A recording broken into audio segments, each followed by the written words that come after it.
나를 친구 삼으셨네. 우리 서로 받은 그 기쁨은 알 사람이 없도다.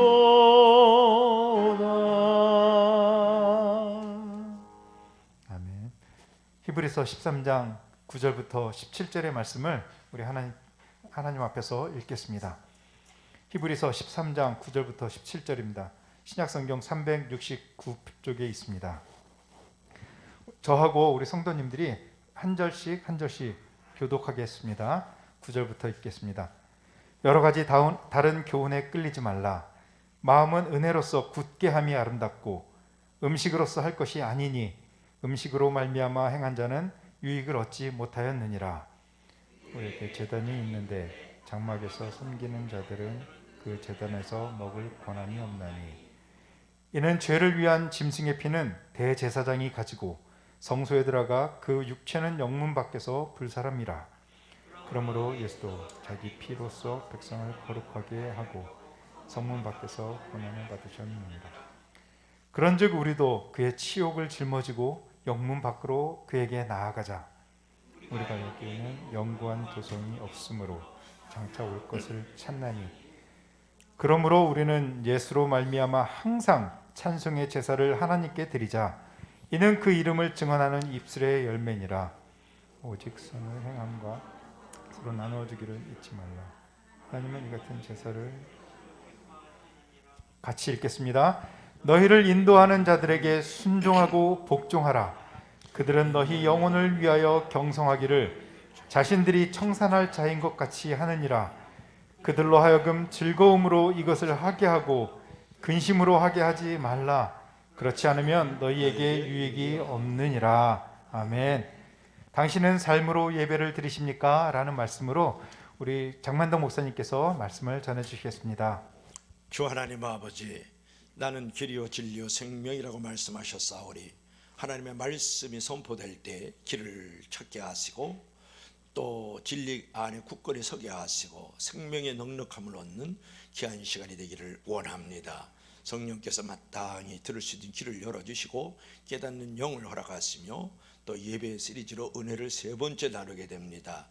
예배의 성공자지 되기를 원하올 때에 예수님 이름으로 기도하옵나이다. 아멘. 사진 우리 익숙한 사진인데요. 장기래 박사님, 우리 다 같이 한번 읽어볼까요? 시작. 선을 행하고 나누어 주는 것이 예배다. 아멘. 일제 치하 때 한 젊은이가 의대 입학 시험을 보면서 하나님께 이런 소원을 하죠. 이 학교에 입학시켜 주시면 평생 불우하고 가난한 사람을 위해서 몸을 바치겠습니다. 졸업 후에 이 젊은이는 당시 가장 뛰어난 수술 실력을 가지고 있었던 백인재 박사 밑에서 수련을 받아요. 그리고 그는 자신의 소원대로 가난하고 병든 이웃들을 위해서 무료 진료소인 복음병원을 개설해 가지고 영세민 의료 구호 사업에 전생애를 바쳐요. 29살 나이에 박사 학위를 받은 수재이기도 했던 이 사람은 정작 집 한 채 없이 오직 주님만을 의지하고 가난한 사람들을 위해서 봉사와 섬김의 삶을 살았다. 이 사람이 바로 한국의 슈바이처로 불리다가 성탄절 새벽에 하나님의 부르심을 받은 장기려 장로입니다. 여러분, 모든 세상의 크리스찬들이 이 장기려 박사와 같은 마음으로 살아간다 그러면 이 세상은 지금보다 훨씬 더 아름다울 수 있지 않을까요? 그런 것이죠. 오늘 16절 말씀을 보면 이런 말씀이 나옵니다. 오직 선을 행함과 서로 나눠주는 것을 잊지 말아라. 이 같은 제사, 이 같은 예배를 하나님이 기뻐하시느니라. 그렇게 말씀을 했어요. 여러분, 제사, 즉 예배라 그러면 하나님께만 드리는 것이 예배인 줄 알았는데 오늘 본문에서 뭐라고 했습니까? 사람에게 드리는 것도 제사의 중요한 일부이라고 말씀하고 있는 거예요. 오늘 우리가 참된 예배란 무엇인가를 생각하면서 오늘 은혜를 나누려고 합니다. 여러분, 구약시대에는 많은 제사들이 의무적으로 항상 드려졌어요. 지난 주일날 우리 성막에 그 그림이 연상이 되죠. 계속되는 죄를 용서받기 위해서 끝도 없이 그냥 제사를 계속해서 올려드렸어요. 하나님 앞에서 헌신을 다짐하면서 번제를 드리고요, 봉사와 충성을 다짐하면서 소제를 드리고요, 감사함으로 하나님과 화목함을 위해서 화목제를 드렸다고요. 그러나 우리가 신약시대에 들어와서는 이러한 제사제도는 예수 그리스도의 그 위대하고 영원한 그 희생 제사를 통해서 더 이상 필요가 없게 된 거예요. 그래서 무슨 제사라 그랬죠? 영단번 제사라 그랬잖아요. 단번에 영원히 십자가의 제단 위에서 예수님께서 속죄 제물이 되어 주신 제사, 그것을 갖다가 영단번 제사라고 제가 말씀을 드렸죠. 이제 이 신약 시대에 사는 우리 성도들은 예수 그리스도를 믿는 믿음을 통해 가지고 하나님 앞에 어떤 제사의 형식도 없이도 나아갈 수 있어요. 갈 길이 열려졌고 살 길이 열려졌다고요. 그러나 옛날 구약 시대와 같이 물질적인 제사의 필요는 없다 할지라도 우리 성도들이 하나님을 기쁘시게 하기 위해서 항상 전심으로 드려야 될 제사가 있어요. 과연 성도들이 오늘날 하나님 앞에 항상 드려야 될 이제 제사는 어떤 것일까? 여러분, 제사란 것은 무엇이에요? 이 본문에서는 피와 제물만 드리는 것만이 제사가 아닌 것을 분명히 가르쳐주고 있거든요. 구약의 제사는 오늘날 예배다. 우리 따라요. 구약의 제사는 오늘날의 예배다. 여러분, 예배가 무엇입니까? 우리의 전 존재를 드리고 하나님으로부터 은혜와 복을 받는 시간이 예배의 시간이에요. 우리는 예배를 드릴 때 하나님이 받으실 만한 예배, 하나님이 기뻐하실 만한 예배, 하나님이 즐거워하실 만한 그런 예배를 드리기를 힘써야 됩니다. 그렇다면 어떤 예배를 드릴 때 하나님께서 기뻐하실까요? 어떤 예배를 드릴 때 하나님께서 즐거워하실까요? 오늘 본문에서 우리가 하나님이 원하시는 기뻐하시는 그 예배에 대해서 세 가지를 한번 생각해 보려고 하는데, 자, 첫째로 우리 다 같이 시작. 은혜로운 마음으로 드리라. 짜증나는 마음으로, 불평하는 마음으로, 왠지 괴로운 마음으로 아니고 은혜로운 마음으로 드릴 때 참된 예배가 되고 하나님이 기뻐하시는 예배가 된다 그랬죠. 자, 성경 기준은 어떻게 말씀하고 있을까요? 구절을 한번 읽어볼까요? 우리 다 같이 시작. 여러 가지 다른 교훈에 끌리지 말라. 마음은 은혜로서 굳게 하며 아름답고 음식으로서 할 것이 아니니 음식으로 말미암아 행하는 자는 유익을 얻지 못하리라. 오늘 성경 구절에서 마음을 은혜로 굳게 함으로 그 아름답게 만들어서 하나님 앞에 예배를 드려야 참된 예배가 하나님이 즐거워하신다는 거예요. 그렇다면 여러분 묻습니다. 마음은 은혜로서 굳게 하며 아름답다, 이 말이 무슨 말이에요? 이게 중요하잖아요. 이 말씀은 뭐냐면 하나님께서 거저주시는 구원의 은혜로 말미암아서 우리가 제사함을 받고 참된 평안을 누리게 된 그 감격 속에서 예배를 드리라, 그런 말이에요. 여러분, 은혜라는 말은 카리스라는 말은 알죠? 영어로는 그레이스예요. 그러면 이 은혜란 말이 뭐예요? 자격 없는 자에게 거저 주시는 하나님의 선물이에요. 뭐라고요? 자격 없는 자에게 공짜로 주시는 하나님의 선물. 그럼 하나님께서 거저 주신 게 뭐예요? 공짜로 주신 게 뭐예요? 구원이잖아요. 공짜로 주신 게 뭐예요? 영생이잖아요. 공짜로 주신 게 뭐예요? 하나님의 자녀됨이잖아요. 공짜로 주신 게 뭐예요? 천국의 영원한 기업을 공짜로 주신 줄로 믿을 수 있기를 바랍니다. 돈으로 샀어요?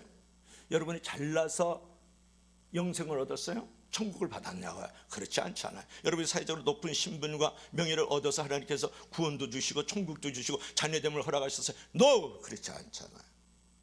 우리는 정말 은혜로 구원받고 영생을 얻었을 뿐만 아니라 하나님의 자녀됨과 천국을 영원한 기업으로 받았다고요. 그런 은혜의 감격으로 내 마음을 굳게 해서 하나님 앞에 예배를 드릴 때 하나님께서 즐거이 기뻐 받으시는 예배가 되는 줄로 믿을 수 있기를 바랍니다. 여기서 식물이 나와요. 식물이 나오는, 음식이 나오지 않습니까? 옛날 구성에는 식물, 지금 음식인데 똑같은 말이에요. 여기서 이제 식물로서 하지 말라 그랬어요. 그렇죠? 식물로서 또는 음식으로서 예배를 드리지 말라. 이 말은 뭐냐면 여기서 나오는 음식 또는 식물이라는 것은 매일 먹는 음식을 말하는 것이 아니라 레위기 11장에 나오는 음식의 규례로서 제사 의식에 드려지는 음식을 말하는 거야. 예배 드릴 때 드려지는 음식을 말한다고. 여러분 간단해요. 여러분 집에서 뭐 쌀밥도 먹고 보리밥도 먹고 라면도 끓여 먹고 뭐 김치도 먹고 그러잖아요. 근데 조상들에게 제사를 드릴 때, 여기서 지금 제사 드리는 분이 헛갈 있을 수 있어요. 제사를 드릴 때 음식이 다르잖아요. 그죠? 차례상이 다르잖아요. 그렇게 생각하면 딱 맞는 거예요. 여기서의 음식이라는 것은 우리가 일반적으로 먹는 음식을 말하는 것이 아니고 하나님 앞에 예배를 드릴 때 차려지는 그 제물을 말한다, 이렇게 생각하면 좋아요. 우리가 제사를 드리면서 마음을 드리지 않으면 아무리 좋은 음식을 차려도 유익이 없다는 거예요. 여러분, 조상들에게 제사 드릴 때도 그렇잖아요. 음식상은 잘 차렸는데 마음은 딴 데 가 있어요. 뭐 비둘기가 뭐 소나무 밭에 있어도, 소나무 위에 앉았어도 마음은 꽁밭에 가 있다고. 그런 거는 그 조상의 제사는 우리 하나님께 예배를 드리는 것도 동일한 거죠. 중요한 것은 우리가 마음을 굳게 해서 아름답게 하나님께 예배를 드리는 것이다, 그런 말이에요. 여러분, 하나님은 마음도 없이 드려지는 그런 형식적인 예배, 그런 어떤 가식적인 예배, 종교적인 예배를 즐거워하시지 않겠죠. 하나님께서는 무엇보다도 우리의 마음이 하나님께 전심으로 전적으로 향하는 것을 즐거워하시고 기뻐하신다, 그런 말이거든요. 그러면 하나님께서는 어떤 마음을 원하실까? 그랬을 때에 오늘 구절에 있는 말씀처럼 은혜로 마음을 고쳐가지고 드리는 예배를 좋아하신다. 그러려면 우리 안에 그리스도의 십자가의 의미를 알고 그리스도의 고난에 동참하는 마음을 가지는 것을 원하실 것이다 라는 것을 우리가 생각해 볼 필요가 있어요. 그러면 우리가 여기서 또 한 가지 생각해 볼 필요가 있는 것은 뭐냐 그러면, 내가 내용적으로는 은혜로 마음을 굳게 해서 아름답게 예배를 드리는 건 좋지만 또 있어요. 그 내용만 좋으면 돼요? 형식도 좋아야죠. 마음만 예쁘면 좋아요? 옷도 잘 입어야죠. 화장도 할 줄 알아야 되죠. 그래서 우리가 마음을 이제 은혜롭게 해서 하나님께 예배를 드리지만 형식도 중요해요. 그것은 무엇을 말할까요? 가끔 우리가 좋은 영화를 보러 간다든지 또는 운동장에 뭐 야구 게임이라서 축구 게임을 보러 가면 그때 마음이 막 흥분되잖아요. 들뜨잖아요. 그리고 가장 좋은 자리에서 가장 예배드리 보기 좋은 환경에서 이제 그 영화를 보려고 그러고 게임을 보려고 그러지 않습니까? 그처럼 우리가 예배로 드리러 갈 때에는 그런 흥분이 있어야 된다는 거예요. 그런 설렘이 있어야 된다는 거예요. 그런 설렘 속에서 하나님의 말씀에 울림이 있는 줄로 믿을 수 있기를 바랍니다. 예배 드릴 때 설렘이 없으면 울림도 없어요. 여러분, 가장 좋은 자리에서 우리가 영화를 보고 우리가 스포츠 경기를 보려고 하는 것처럼 가장 좋은 자리에서 예배에 집중하면서 하나님께 은혜를 받고자 하는 마음의 자세, 매우 중요하다, 그런 거죠. 여러분, 마음을 다해서 예배를 드리면 그것이 세상을 이기는 힘이 되는 거예요. 진리와 비진리를 구분할 수 있고요, 세속에 휘둘리지 않고 세상을 내가 휘두를 수 있는 존재가 거기서 만들어진다고요. 누가 공격해도 껴안을 수 있는 어떤 담력과 마음의 여유를 가질 수 있는 것도 예배의 성공에 있는 거예요. 여러분, 이제 미크론 그래가지고 또 코로나 바이러스 변종이 나오니까 또 불안하고 또 마음이 또 불편하죠. 왠지 자꾸 공격을 받는 느낌이 있죠. 그러나 여러분 보세요. 내가 예배의 성공이 되어질 때에 내 영혼의 백신, 내 마음의 백신, 내 육체의 백신, 나의 모든 생활의 백신으로 역사할 줄로 믿을 수 있기를 바랍니다. 예배 속에 기도가 있잖아. 예배 속에 찬송이 있잖아. 예배 속에 말씀이 있잖아. 예배 속에 성령의 역사가 일어나잖아. 예배 속에 따뜻한 서로의 성김과 교제가 일어나잖아. 이것이 바로 우리의 영혼의 백신, 생활의 백신, 육체의 백신이 될 수도 있다, 그런 말이에요. 우리가 하나님께요 우리의 마음을 드리면 우리는 더 큰 마음을 얻게 됩니다. 그것이 바로 예배의 힘이죠. 그래서 마태복음 22장 37절에 이런 말씀을 했어요. 너는 마음을 다하고 뜻을 다하고 목숨을 다하여 누구를 사랑하? 주 하나님을 사랑하라, 그렇게 말씀을 했죠. 이게 바로 진정한 예배의 모습인 거죠. 그래서 우리는 형식적으로 드리지 말고 마음과 정성과 뜻과 목숨을 다해서 하나님 앞에 예배의 성공자로 나아가기를 주의 이름으로 간절히 축원합니다. 주님께서 무엇보다도 원하시는 모습은 뭐냐면 우리의 마음을 주께 드려서 성령 안에서 진리 안에서 예배 드리는 것을 원하신다라는 것을 우리가 잊어서는 안 되겠죠. 자, 그래서 첫 번째로 하나님께서 우리를 통해서 참된 예배자가 되기를 원하시는 것은 뭐냐면 은혜로 아름답게 예배를 드릴 줄 알아야 되겠다. 자, 두 번째로는 우리가 참된 예배를 드리는 것은 다 같이 시작, 찬미하는 제사로 드려라. 뭐라고요? 다 같이 시작, 찬미하는 제사로 드려라. 자, 15절 한번 읽어볼까요? 다 같이 시작. 그러므로 우리는 예수로 말미암아 항상 찬송의 제사를 하나님께 드리자. 이는 그 이름을 증언하는 입술의 열매입니다. 그랬죠? 보세요. 우리가 찬송으로 하나님 앞에 다 예배를 드리는 것이 진짜 예배라는 거예요. 보세요. 예수로 말미암아 그랬죠? 나는 우리는 예수로 말미암아 항상 찬송의 예배를 드리자 그랬죠. 어떤 사람은 돈으로 말미암아 돈이 벌어지면 찬송의 예배를 드려요. 어떤 사람은 사회적 신분으로 이렇게 높아졌어요. 과장이라도 계장이라도 되면 찬송의 예배를 드려요. 할렐루야 그러면서 말이죠. 어떤 사람은 건강하고 늘 잘 나갈 때 그 일로 말미암아 항상 찬송의 예배를 드려요.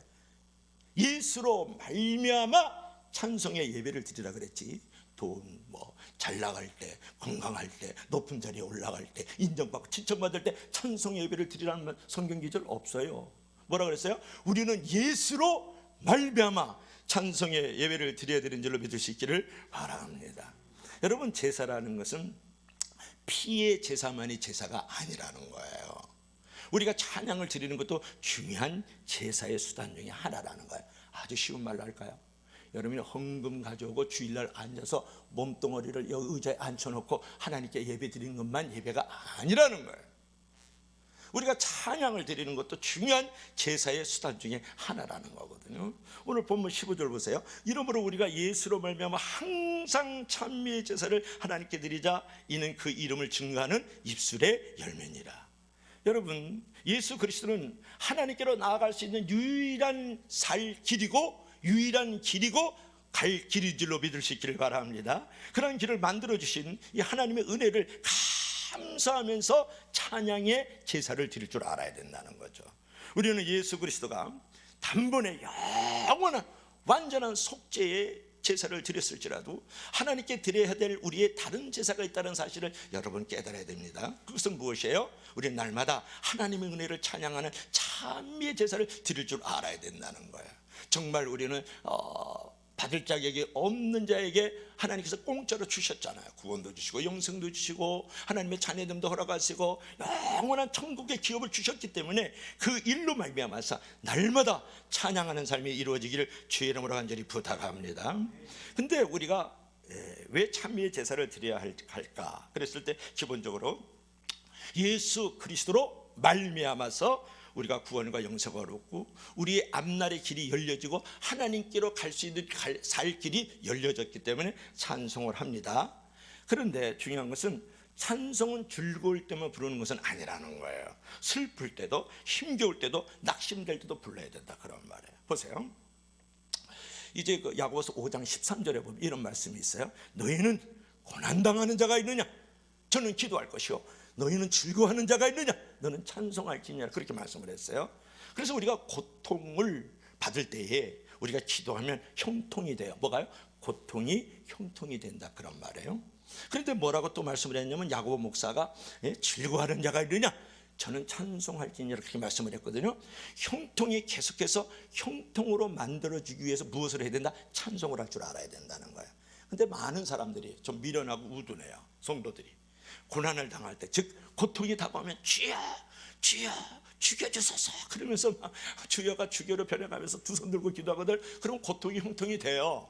하나님은 살아계시니까 고통이 형통이 된다. 근데 내가 형통하잖아. 그럼 기도 끊어요. 찬송도 끊어. 교회도 좀 끊어. 형통하면. 그러면 형통이 다시 이루어질 수 있도록 하나님 고통을 주셔요. 형통을 깨닫게 하기 위해서. 그렇게 미련하고 우둔한 신앙을 가질 필요가 있어요. 형통이 계속 더 좋은 형통으로 만들어가기 위해서 즐겁게 날마다 찬송해야 되는 줄 믿을 수 있기를 바랍니다. 고통이 형통이 되도록 기도만 하지 말고 형통이 계속 형통이 이루어질 수 있도록 즐겁게 찬송하라고 야고보서 5장 13절에 말씀하고 있잖아요. 여러분, 마음을 담아서 찬송을 부르면 위로도 없고 힘도 없고 용기도 없는 거예요. 삶이 아무리 고달퍼도 우리는 하나님을 영원히 찬양하는 사람이 되어야 되는 줄 믿을 수 있기를 바랍니다. 그러니까 어떤 상황에도 찬양할 줄 알아야 돼요. 그래야만 오늘 15절에 말씀하고 있는 것처럼 우리가 예수 그리스도의 그분의 이름을 증거하는 입술의 열매를 가질 수 있는 거예요. 저 사람은 말이야, 즐거울 때 찬송만 하니까 괴로울 때도 찬송한다. 야, 건강할 때도 찬송할 뿐만 아니라 병들었을 때도 찬양해. 그런 사람이 진짜 예수장이 아니에요. 그것이 바로 증거가 돼서 그 입술에 그 열매를 거두게 된다. 그렇게 말하고 있잖아요. 여러분, 태어날 때부터 내성마비로 태어난 사람이 누구예요? 여러분이 잘 아는 사람이 송명희 시인이잖아요. 여러분, 자기는 많이 가진 존재래요. 그리고 하나님께 찬양을 드리면서 하나님은 공평하신 하나님이라. 태어날 때부터 내성밥인데 말이죠. 우리는 어려운 일이 있어도 찬미의 제사를 그치면 안 된다는 거예요. 여러분, 빌립보 감옥을 연 것은요, 바울이 똑똑해서요, 실라가 아주 믿음 좋아서? 아니요, 찬양해서 그런 거예요. 찬양해서. 그래서 빌립보 감옥 문을 열어버리잖아요. 착고가 풀려지잖아요. 그 안에 있는 간수가 다 예수쟁이가 돼버리고 말잖아요. 그렇게 입술의 찬양이 예수 그리스도의 이름을 증거하는 열매를 거둘 수 있단 말이에요. 그래서 우리는 말이죠, 입술에서 들려지는 이 찬미의 제사가 반드시 하나님의 마음을 움직이고 모든 문제를 푸는 기적의 열쇠, 능력의 열쇠가 되는 줄로 믿을 수 있기를 바랍니다. 하나님께서 이런 찬미의 제사가 우리에게 있기를 원하시는 거예요. 이런 예배가 있기를 원한다고요. 헌금 드리고 주일날에 1시간 예배만 드리는 것을 예배로 생각하지 않아요. 물론 그 예배의 성공이 우리의 삶과 인격의 성공으로 만들어가는 건 분명하지만 말이죠, 이제 고백하십시오. 주님, 어떤 시험과 악이 있을지라도 나는 주님을 찬송하겠습니다. 그리고 하나님은 모든 일에 합력하여 선을 이루실 것을 믿고 찬송합니다. 그런 다짐과 각오가 있으면 하나님은 죽는 길이 아닌 사는 길을 우리 가운데 허락하여 주시는 줄을 믿을 수 있기를 바랍니다. 그래서 에베소서 5장 19절에 이렇게 말씀을 하고 있잖아요. 우리 다 같이 시작. 시와 찬송과 신령한 노래들로 서로 화답하며 너희의 마음으로 주께 노래하며 찬송하라. 여러분, 그것이 바로 하나님으로부터 무조건적인 구원의 은혜를 힘입은 자들의 마땅한 도리인 거예요. 보다 근본적으로는 하나님의 피조물로서 마땅한 본분인 것이죠. 그러므로 우리가 이 말씀을 우리가 기억하면서 모든 우리의 인격과 삶을 통해서 하나님을 찬양하고 영광 돌리는 찬양의 예배를 드릴 수 있는 저와 여러분들이 되길 주의 이름으로 간절히 부탁합니다. 하나님께서 이런 삶을 통해서 찬양의 제사를 기뻐 받으시고 그 어떤 제물이라든지 어떤 화려한 모양으로 드려지는 예배보다 더 만족스럽게 감사하게 생각하시는 하나님인 줄로 믿을 수 있기를 바랍니다. 그러므로 우리의 호흡이 다하는 그날까지 항상 하나님께 찬미의 제사를 올려드림으로써 마땅히 하나님을 기쁘시게 하는 우리 모두가 되어야 된다, 그런 말이죠. 주께와 엎드려 경배 드립니다. 주 계신 곳은 기쁨 가득 누구와도 무엇과도 바꿀 수 없네. 예배 드림이 기쁨 됩니다. 할렐루야. 그런 찬미의 예배의 성공자가 되라. 자, 마지막으로 우리가 하나님께 참된 예배를 드리는 것은 어떤 예배를 하나님이 원하실까? 우리 다 같이 시작. 착한 행실로 드려라. 착한 행실. 어떤 착한 행실일까요? 우리 16절 한번 읽어볼까요? 우리 다 같이 시작. 선을 행함과 서로 나눠주기를 잊지 말라. 하나님은 이 같은 예배를 기뻐하신다. 뭐라고요? 여러분 다시 한번. 오직 선을 행함과 서로 나눠주기를 잊지 말라. 하나님은 이 같은 제사를 기뻐하시느니라. 여러분, 선을 행하고 사람들에게 나눠준다? 그걸 뭘 말해요? 구제하는 거잖아요. 그렇다면 섬기는 거잖아요. 착한 행실이잖아요. 그게 예배라는 거예요. 그게 예배다. 여러분, 제사하면 하나님에게만 드리는 것인 줄 알았는데 본문에는 사람에게 드리는 것도 예배의 중요한 부분이라고 말씀하고 있는 거예요. 우리는 자칫 잘못하면 하나님께만 예배를 드린다고 생각을 해요. 그래서 헌금을 갖고 와요. 주일 시간을 정확하게 지킨다고요.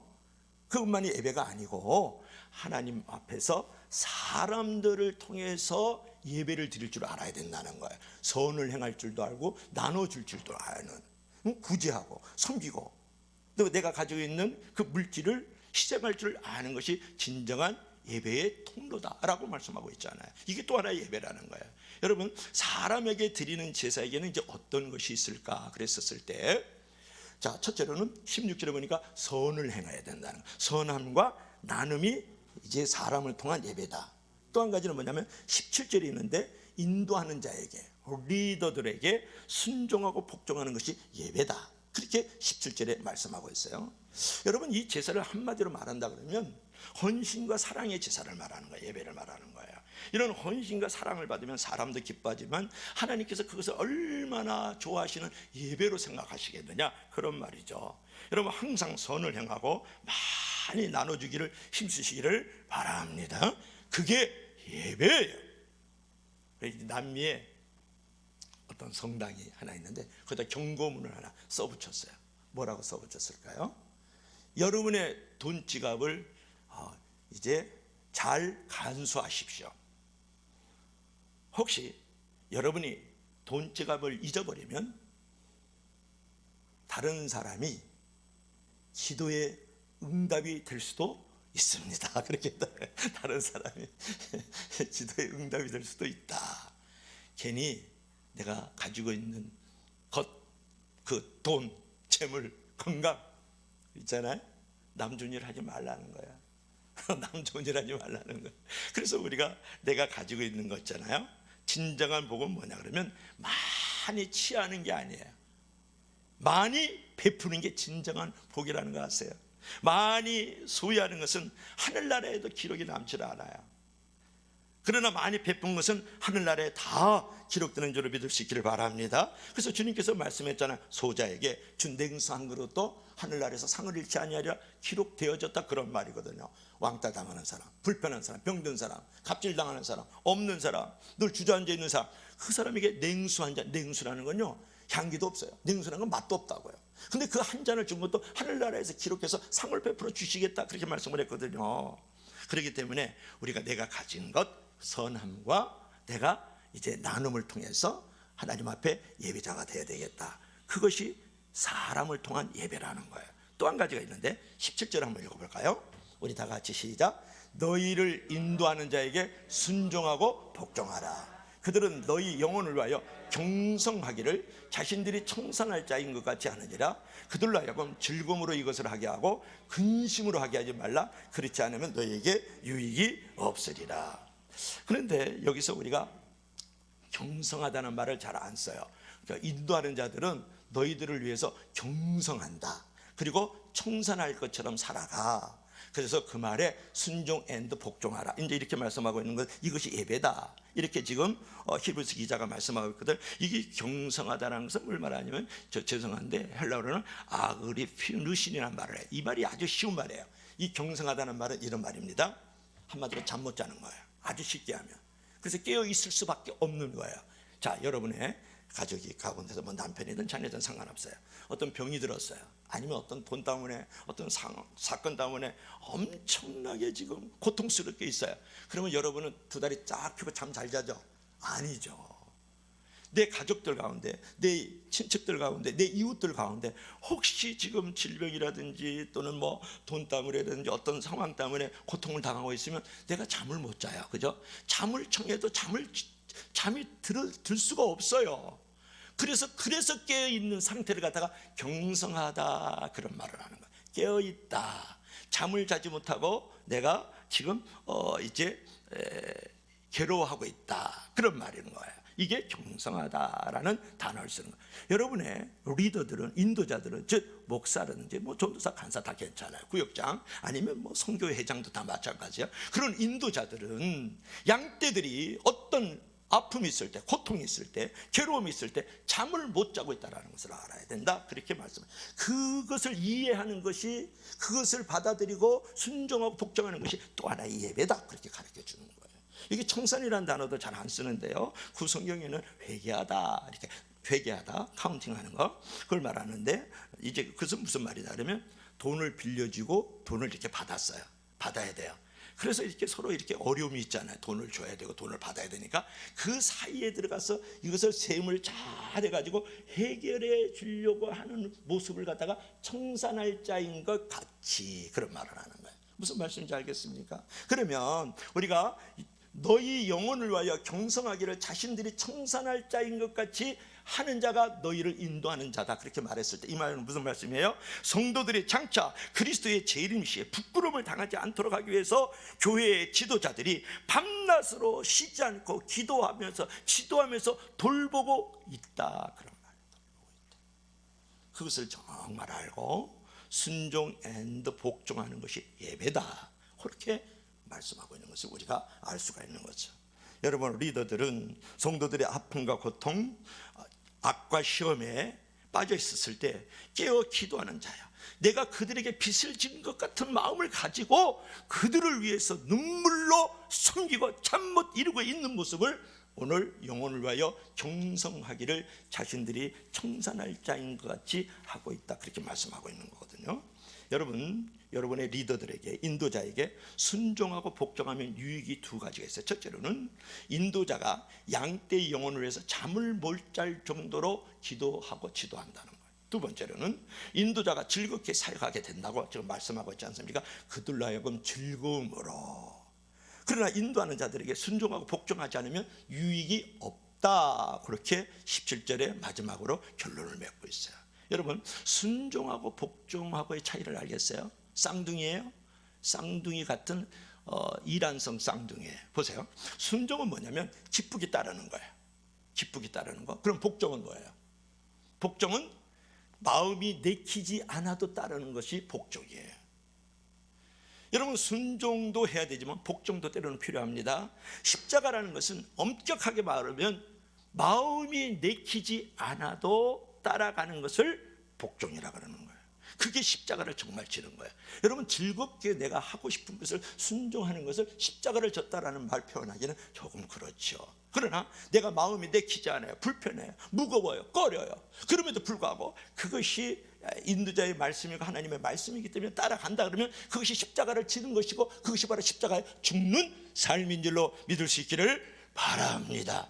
그래서 뭐라 그랬어요? 순종도 하고 복종도 할 줄 알아야 되겠다 라고 지금 히브리서 기자가 말씀하고 있지 않습니까? 여러분, 그런 의미에서 여러분, 순종보다 복종이 더 십자가를 지는 삶과 가까워진다.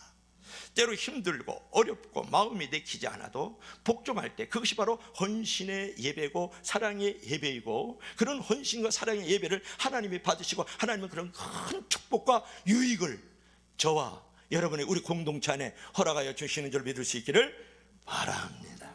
이것이 중요하죠. 그런데 우리가 이제 그러겠어요. 그러면 목사님, 헌신의 예배를 드리기를 원합니다. 내가 사랑의 예배를 드리기를 원해요. 그래야 될 이유는 무엇이죠? 내가 마음을 다하고 뜻을 다하고 목숨을 다해서 순종 앤드 복종을 해야 될 이유가 무엇일까요? 라는 것을 오늘 성경에서 분명히 우리에게 가르쳐주고 있어요. 자, 12절 13절 마지막으로 읽을까요? 우리 한번 읽어봐요. 다 같이 시작. 그러므로 예수도 자기의 피로서 백성을 거룩하게 하려고 성문 밖에서 고난을 받으셨느냐. 뭐라 그랬어요?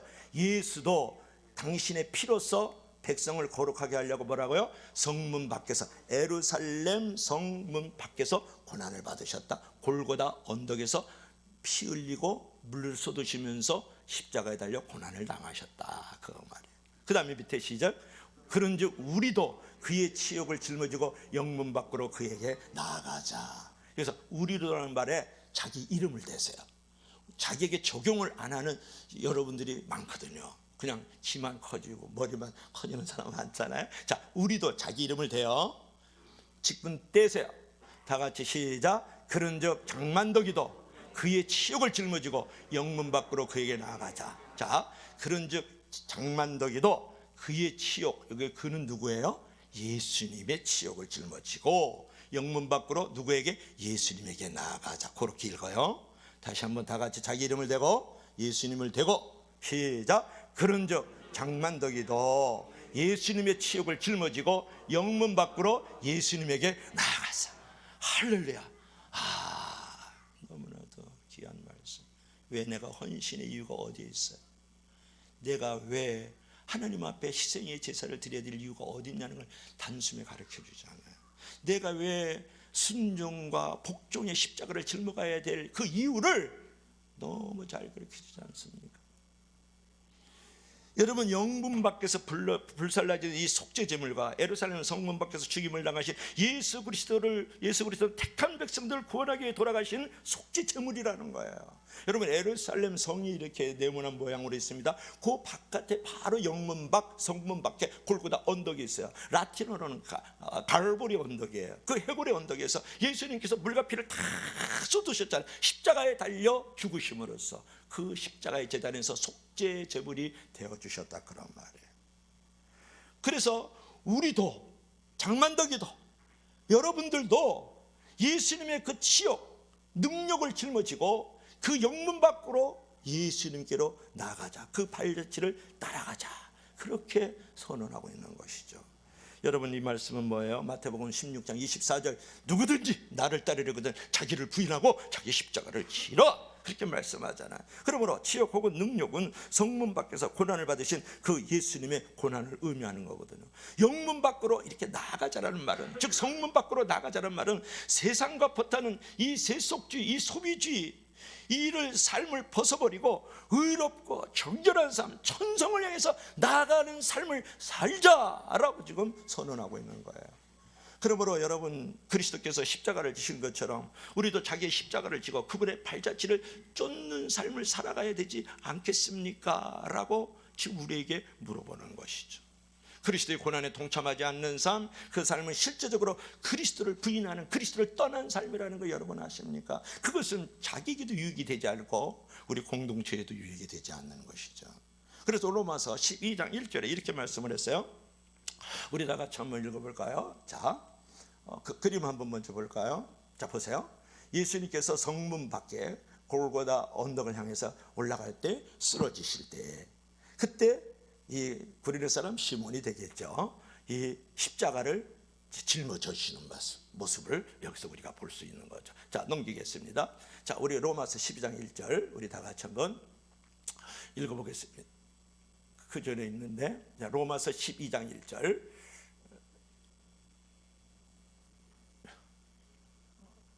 우리 다 같이 한번 읽어보도록 할까요? 이거 다 같이 시작. 교회 제자들은 쉬지 않고 기도하며 돌만다. 12장 1절에 보면은, 그러므로 형제들아, 내가 하나님의 모든 자비하심으로 너희를 권하노니 너희 몸을 하나님이 기뻐하시는 거룩한 산 제사로, 산 예배로, 살아있는 예배자로 하나님 앞에 드려지는 그 영적 예배다, 그렇게 말씀을 했어요.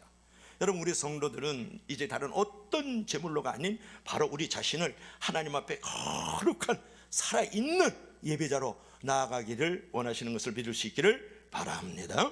죽을 수밖에 없는 나를, 죽을 수밖에 없는 우리를 예수 그리스도의 핏값으로 값주고 사신 하나님이야말로 우리의 주인이시고 우리의 왕이시잖아요. 그러므로 우리는 그분께 우리의 몸과 마음을 온전히 드리고 그분을 기쁘시게 하는 이 헌신과 섬김의 예배를 항상 드릴 줄 알아야 된다는 거예요. 각자가 처해진 삶의 자리에서 오직 하나님의 영광을 위해서 살아가고 하나님의 나라를 위해서 확장하는 데 있어서 하나님께서 맡겨주신 이 봉사의 직분을 다하는 헌신이 우리 가운데 있어야 되지 않을까요? 그것이 바로 또 하나의 예배다 라고 말씀하면서 그것이 바로 우리가 헌신해야 될 이유다, 이렇게 말씀하고 있는 것을. 여러분, 항상 주의 복음과 주의 영광을 위해서 시간과 물질과 노력을 다하는 헌신의 예배를 하나님께서 받으시길 기뻐한다는 것을 늘 생각하면서 살 수 있기를 주의 이름으로 간절히 부탁합니다. 그래서 세 번째 우리 주제 속에서의 결론은 그건 거예요. 왜 우리가 이제 선을 향하고 나누어 주는 그런 예배를 드려야 될까요? 예수 그리스도께서 십자가의 제단을 위해서 당신의 몸을 찢고 피 흘리시고 물을 쏟아주심으로써 고난을 당하셨기 때문에 우리도 마땅히 그 발자취를, 그 길을 우리도 가야 된다라고 말씀하고 있는 것을 기억할 필요가 있겠죠. 오늘 결론을 맺을까요? 오늘 결론 한번 읽어봐요. 우리 다 같이 그 전에 한번 읽어보자. 그 전에 결론 시작. 우리도 십자가의 제단의 속죄제물이 되신 예수님을 본받아 헌신의 삶으로 예배자가 되자. 자, 이게 사실상 결론인데 진짜 결론 한번 읽어볼까요? 우리 다 같이 시작. 항상 마음의 제사, 찬미의 제사, 선함의 제사를 통한 온전한 예배자가 되라. 오늘 결론을 맺겠습니다. 여러분, 오늘 주님께서 우리 가운데 세 가지 예배의 성공자가 되라고 말씀했어요. 우리의 마음을 은혜로 크게 아름답게 만들어서 하나님 앞에 예배의 성공자가 되길 바라고, 자, 두 번째로는 뭐였었습니까? 우리가 입술로서의 찬양, 우리의 모든 삶의 정황 속에서도 하나님께 찬양하는, 그래서 예수 그리스도의 이름을 증거하는 예배자가 되어야 된다는 거예요. 마지막 세 번째로는 뭐였습니까? 우리가 가지고 있는 그것을 가지고 선함과 나눔을 통하여 가지고 이웃들에게 이제 보여지는 사람을 통한 예배의 성공자가 되기를 원하셨던 주님의 음성이 여러분의 평생에 믿음의 길이 되길 주의 이름으로 간절히 축복합니다. 기도합시다. 우리 다 같이 한번 기도할 때, 하나님, 진정 예배의 성공자가 돼서 신앙의 성공이고 인생의 성공이 되게 하소서라고 기도할 때에